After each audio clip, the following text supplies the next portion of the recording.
кааласам сабайм, кааласам көчүп көтөбөм, кааласам сени үйүңө жиберип акча алдырып келем. Тигиндей мындай деген ал каракчы да, командир эмес.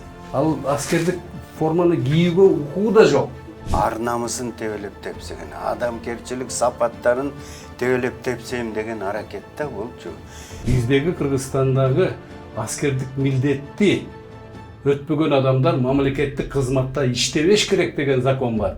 Мен айтып атпаймынбы, диплом бүтүптүр деп эле ала бербей, аны эң биринчи ошону психологический тесттен өткөрүш керек. Эң негизги реформада ошол офицерлердин, солдаттардын, генералдардын жашоосу мыкты болуш керек, бийик болуш керек жашоосу.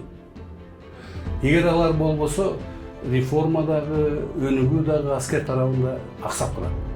Армия деле бул биздин коомдун бир бөлүгү да, чоң бөлүгү болсо да. Коомдо кандай оорулар болсо, аскерде да ошондой болот да, погон тагынганда. Бул баягы армия адам кылат деп эле коюп эле армияга түртүп салып коом. А коом оорубаган, ал бала коомдо болчу да.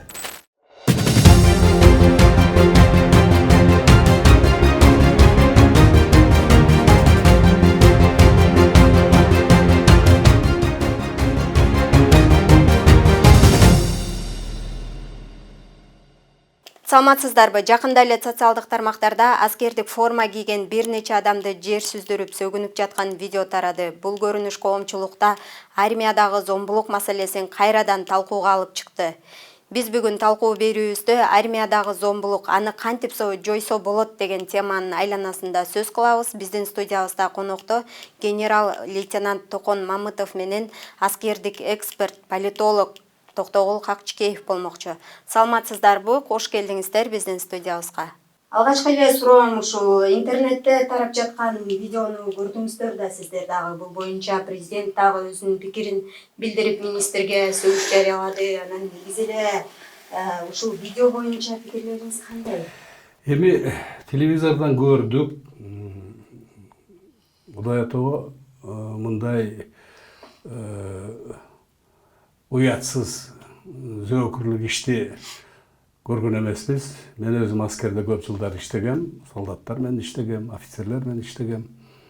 Өтө татаал аскердик бөлүктөрдө иштегенбиз. Бирок момундай жанакы страус кейпиндегидей кылып, балдарды чөгөлөтүп, башын полго такап, колун кишендеп койгон, бул дедовщина эмес, бул кылмыш. Это хулиганство деп атаса болот. Анан экинчи жагынан ошол ишти жасаган биз укканыбызга караганда бул старший лейтенант биздин Скорпион атайын бөлүгүнөн келген МЧСке. Анан көңгөн адат калабы, уйга жүгөн салабы деп ошо мунун көргөнүн МЧСтин аскерлерине көрсөтүп аткандыгынан шек жок. Бул туура эмес иш. Анткени деген офицер тарбиячы. Бул анын милдети тартип уставында жана ички кызмат уставына бекилген. 98-жылы Жогорку кеңеш закон катарында кабыл алган. Ал жерде офицерлердин милдети жазылып турат.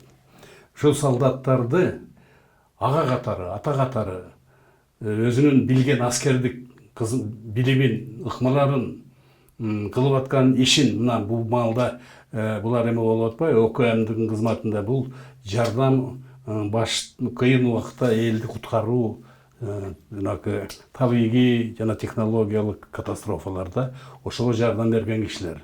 А эми бул жигит, старший лейтенант, коргоо министрлигинен келген, бул аскердик окууну бүткөн эмес. Бул юридический академияны бүткөн. Анан кийин бул деген эзели уккан эмес. Аскердик педагогиканы, аскердик психологияны жана уставдардын талабын ошону айкалыштыра, ошо солдаттарга окутуп, аларды машыктырып, аларды жогорку деңгээлдеги аскердик жоокер кылганга милдеттүү. А бул жерде мындай нерсени түрмөдө да жасабайт. Анткени түрмөдө дагы прокурор бар. Ошондуктан бул жерде кемчилик ошондой бөлөк атайын кызмат, атайын спецназ, ВДВ, же болбосо жанакы Скорпион деген алардын тарбиясы, ыкмалары, тартиби бөлөк аскердик бөлүктөргө туура келбейт. Экинчи жагынан аскердик билими жок болгондон кийин ал өз билгенин жасаганда мен силерди ушинтем деп. Бир кейиштүүсү бул жигит ошол аскердик бөлүктүн командири болгон эмес. Ошондуктан баягындайча айтканда бирөөнүн буюмуна убал жок дегендей, балдарды мен тарбия көрсөтөм спецназдын деп туруп жанакындай одоно иш жасаган. Бул туура эмес. Ошондуктан бул маселе биринчиден ошол жигитти алып келген командирде, ошол жигитти текшерип, жанынын моралдык, аскердик деңгээлин эметкен бул кадр кызматы. Анткени бул өтө зыянчылыкка алып келет. Эгерде мындай кыраакылык кылып, тандап, жоопкерчилигин байкап, аны ишке алганда, педагогикалык деңгээлин, психологиялык деңгээлин карап туруп, анан кийин бекитиш керек мындай ишке. Жакшы. Агай, эмне үчүн ушундай окуялар орун алып атат? Буга чейин дагы мындай окуяларга бир нече жолу күбө болуп келгенбиз да. Бул жерде эң биринчи бул кадр маселесинин проблемасын көргөзүп атат да. Себеби негизи жалпы өзгөчө ушул аскер тарбиясын айтсак, аскер тартибин айтсак, аскердик даярдоону айтсак, эң биринчи биз эсибизде болушубуз керек ар бири. Бул биринчи ушул дисциплинаны, тарбияны, даярдоо маселелерди чечкенде сөзсүз түрдө өзүнчө бир ыкмалары бар, система бар, комплекстүү түрдө. Ошол комплекстүү системанын жоктугун көрсөтүп атат. Ал эмне система? Биринчи система бул башкаруу системасынын жоктугу. Экинчи бул тарбия системасынын жоктугу. Кадр саясаты талкалангандын далили болуп атат. Анан төртүнчү көзөмөл, коммунисттер айткандай контроль жок болуп атат да. Учет и контроль жок болуп туруп, мына ошондон бобуреки башаламандык чыгып атат. Коллега айтып кеткендей, болгондо дагы эң өкүнүчтүүсү экинчи жагы юрист жазып атат.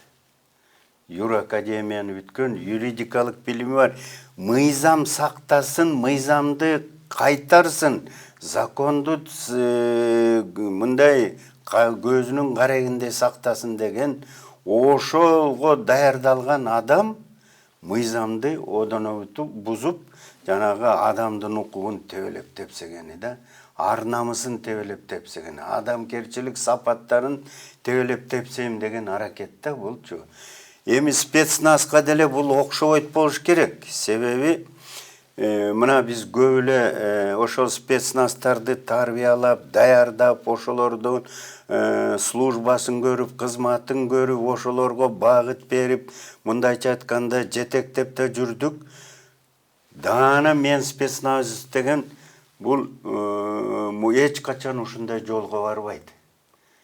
Мен ойлойм, бул офицер деген офицердик погону бар экен, бирок офицер деген жогорку наамга татыктуу эмес бул адамчы.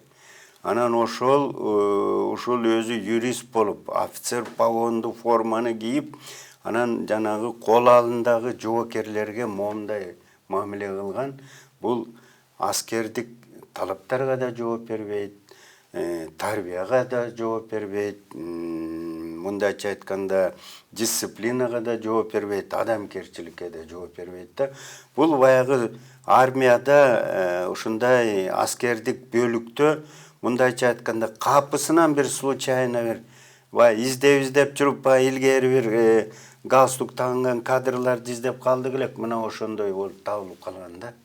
Мына ошондой случайный адам. Анан мен ойлойм, азыр аскердик прокуратура иш козгоп атат, өзүнүн жазасын алат болуш керек аскердик сот аркылуу. Эми тарбия, бул жерде дайыр өкүнүчтүү мындай да, баягы азыр жогорку билимдүү экен, аскердик подготовканы жана 1 айлык, 1,5 айлык кой ташта, балыкчыда, ошто даярдык көргөзүп атпайбы? Жогорку билим, офицердик, укук коргоо органдарда иштейм дегенде. Мына ошолорду эле алып эле жаал курсту алып, даже ошол курсту өтпөгөндөрдү да алып кел деп эле кирип алып, орнотуп, баягы башка жерден орун таппай анан ушул жерге келип калган мындайча случайный адам да. Бул жанагы демек кадр системасы начар коюлган. Себеби кадр саясаты азыркы талапка негизи ушундай атайын аскер бөлүк. Негизи аскердик кызмат деген бул эмне? Бул атайын мамлекеттик кызматтын бир түрү болгондо дагы өзгөчөлүгү бар мамлекеттик кызматта булчу. Анан бул жерде талап да бөлөк болуш керек. Рахмат. Негизи агай бул жерде ушул жоопкерлердин кызмат өтөөсүнө, тартибине бул нерсе кандай таасир этиши мүмкүн? Жолдош Кейрал айтып кетпеди. Бул сөздүн баары тең туура. Өзгөчө мага жакканы бул сөздө кадр тандоо, кадр даярдоо маселеси талкалангандыгын айтылып атат.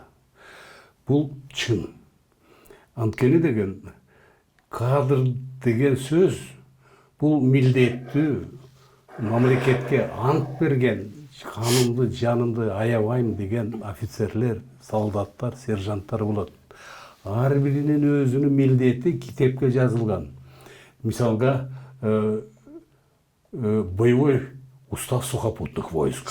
То есть согуш маалында ошол уставдын негизинде кандай жоокерлик милдетин аткарат.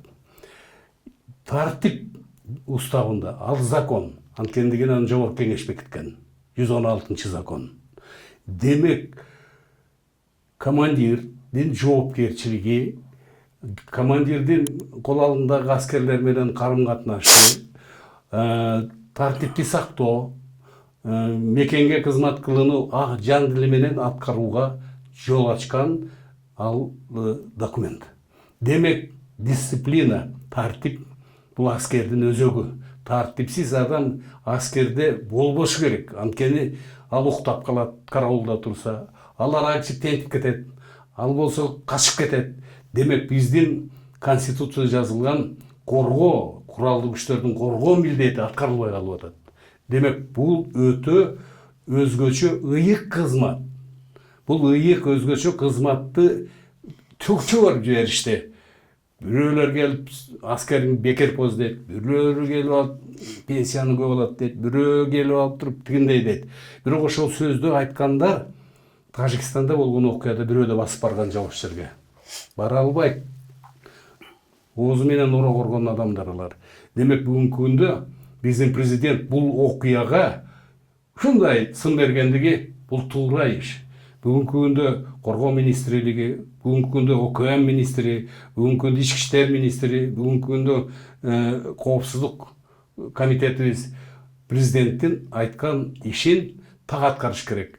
Биздеги Кыргызстандагы аскердик милдетти өтпөгөн адамдар мамлекеттик кызматта иштебеш керек деген закон бар.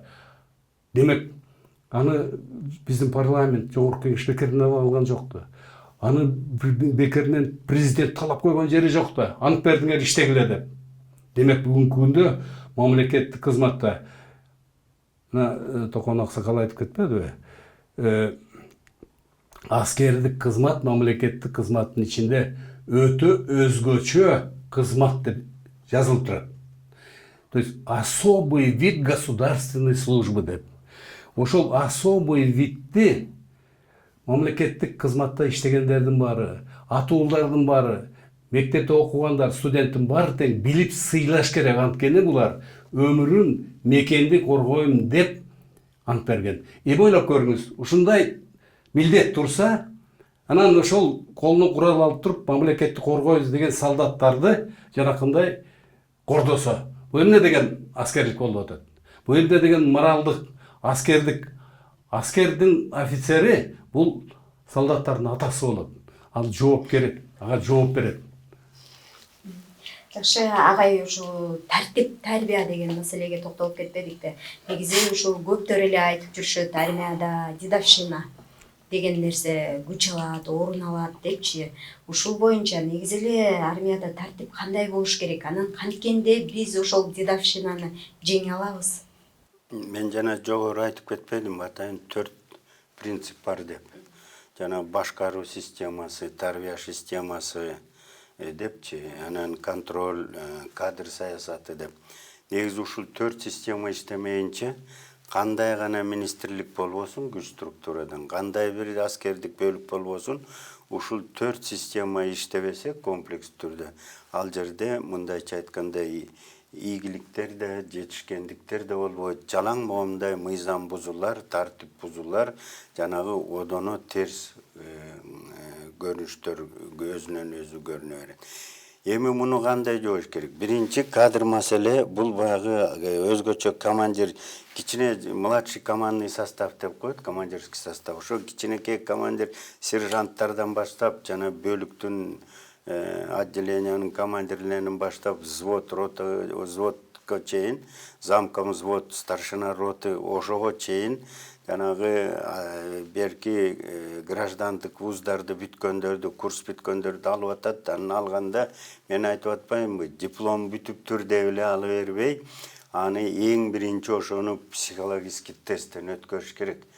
Себеби бул негизги момундай башкы солдаттардын ар намысын, адамгерчилик сапатын жоготом, басмырлайм деген бул оорулуу адам. Психологиялык жактан. Бул өзү бир кезекте ошондойго туш келген, же кандайдыр бир психологиялык травма алган, турмушта үй бүлөсүнөн көргөнбү, жакындарынанбы, тең туштарынанбы, же бир башка жерденби бир ушундай бир эме болуп, муну армияга эмес, аскердик бөлүк эмес, муну психиатрический больницага жибериш керек, дарылаш керек да муну. Себеби бул аскер эмес, аны азыр крестьянский чарбагада иштеп койсоң, ош жерде адам эмес, малды өлтүрөт да бул. Жөнөкөй мал эмес, адамды кошо өлтүрөт.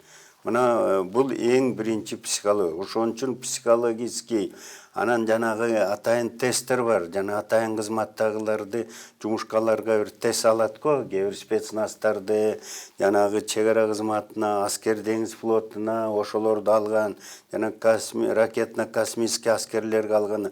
Мына ошол системаны биз да киришибиз керек. Себеби бизде коомчулукта ушундай баягы психологиялык травма алган, кичине психологиялык нервный мындай отклонениясы бар деп койчу илгери.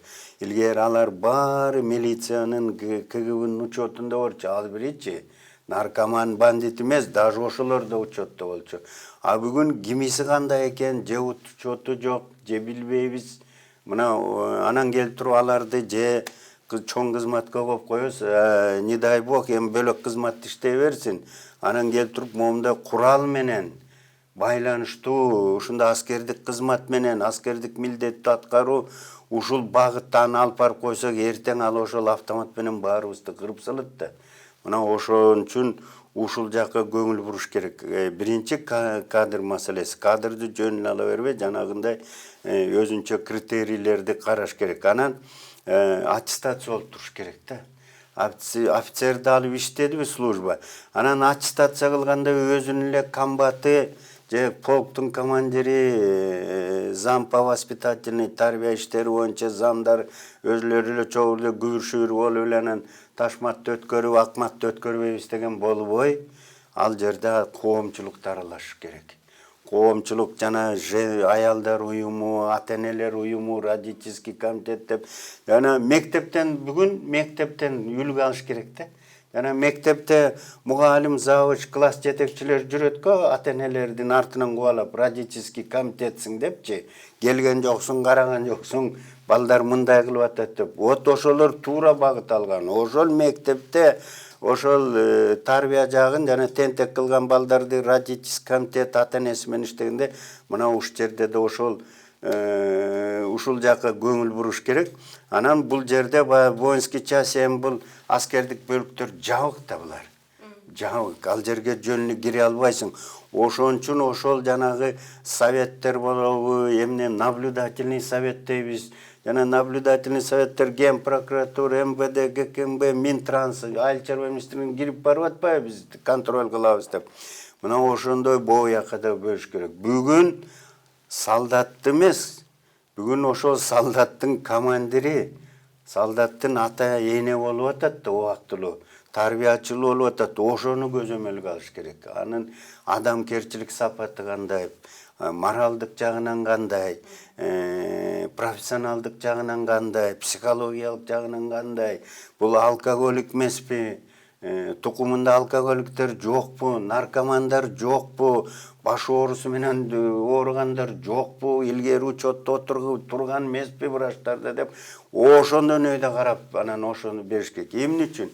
Ата-энеден биз военкомат чакырып алганда мамлекет аскерге мекенди корго деп 18 жашка толгондо алып атпайбыз бир жылга. Ошондо бүт медкомиссиядан өткөрүп жарайсың деп туруп жиберип атабыз да. То есть кыргызча айтканда 6 саны аман, акыл эси ордунда.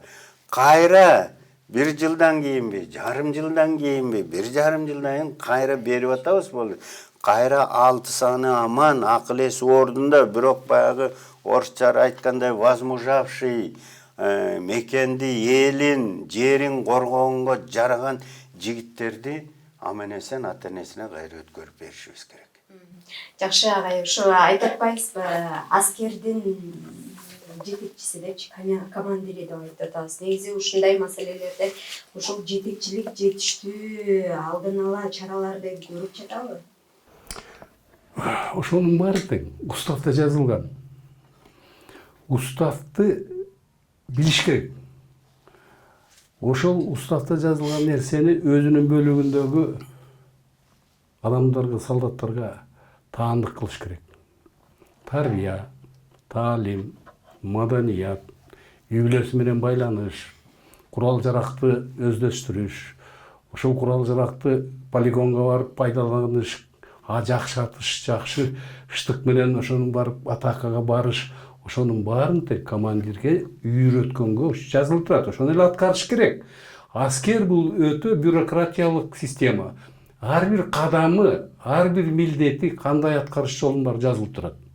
Бир гана нерсе, үстүнкү старший командир, ага командир, ошол командир взводдорду, жана айтып кеткен старшиналарды, командир замком взводдорду, сержанттарды аябай жакшылап машыктырыш керек. Түн ортосунда отуруп туруп маселени койсоң, ал аткарганга кудурети жетиш керек. Мына ошондо накта командирде ошону айтат. А эми келип алып туруп эле мен сени кааласам сабайм, кааласам көчкөтөбөм, кааласам сени үйүңө жиберип акча алдырып келем, тигиндей мындай деген. Ал каракчы да, командир эмес. Ал аскердик форманы кийүүгө укугу да жок. Анткени деген аскердин жылдызы, анын могу жердеги биздин бүркүт тартылып турган кокардасы, бул милдеттин талабын ошол унутпаганың. Ушу сен мамлекеттин, көзөмөлдүн, мамлекеттин тынчтыгын сактаган адамсың деген өзгөчө сезим бериши керек. Мына ошондо өтө терең билиш керек психологияны, өтө терең билиш керек педагогиканы. Анткени деген командир бул мугалим үйрөткөн. Бул инструктор курал жаракты үйрөткөн. Бул философ келечекте мамлекетти кандай оңдойбуз деген. Бул өтө комплекстүү, айтып атпайбы, комплекстүү, сезимдүү, күчтүү, дасыккан адам, специалист, аскердик специалист. Мен аскердик окууну бүткөм. Мен аскердик академияны бүткөм. Мен солдаттар менен иштегем. Мен билем. Мына бүгүнкү күндө Кыргызстанда көп нерсе жасап атат Коргоо министрлиги. Кыргызча командалардын түзүмүн түздү. Кыргызча окуучу китептерди азыр кыргыз тилине которуп атат. Демек, иш жүрүп атат. Бирок ошол ишти бир мүнөттө бирөөнүн акмакчылыгы менен булгап кеткен абалды биз азыр талкуулап атабыз.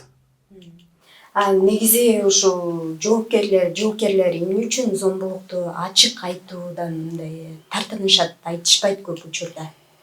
Мунун биринчи тартынган себеби жыйынтык чыкпайт деп ишенбейт да. Мен ачык айтсам, анан кайра мындайча айтканда, ошол чындыкты айткан адам жакпайт да.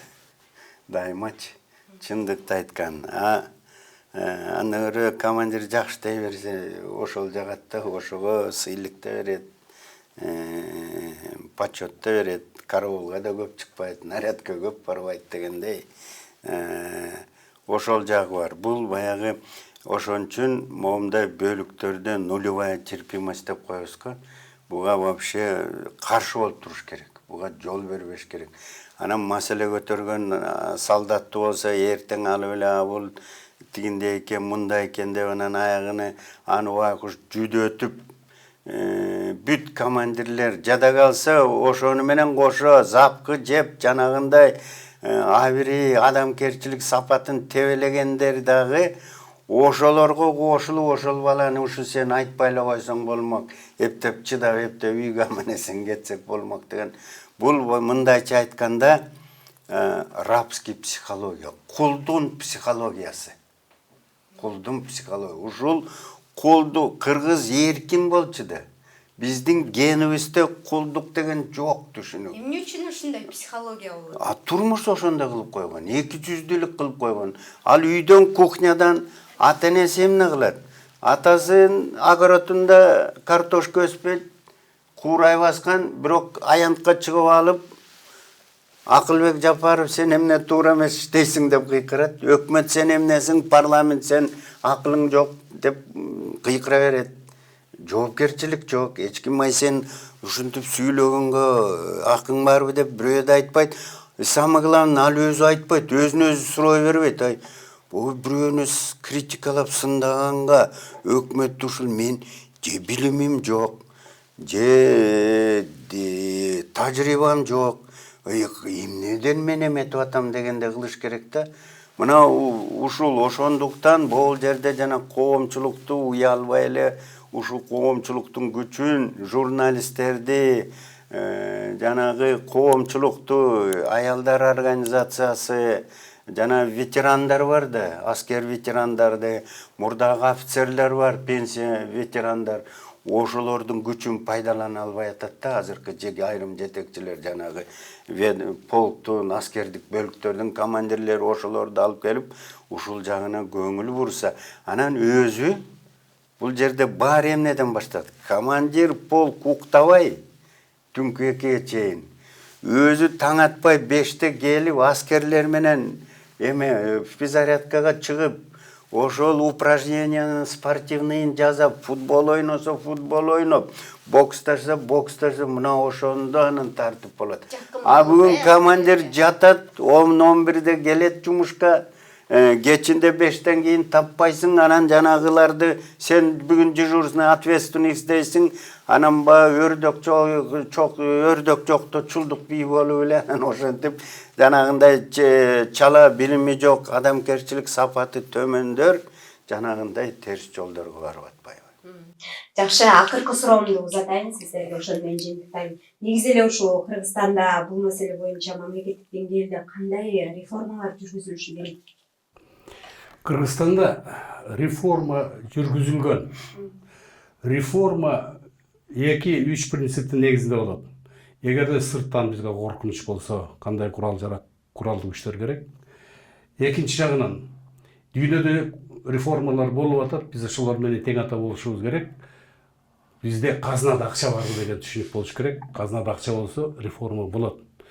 Эң негизги реформада ошол офицерлердин, солдаттардын, генералдардын жашоосу мыкты болуш керек. Бийик болуш керек жашоосу.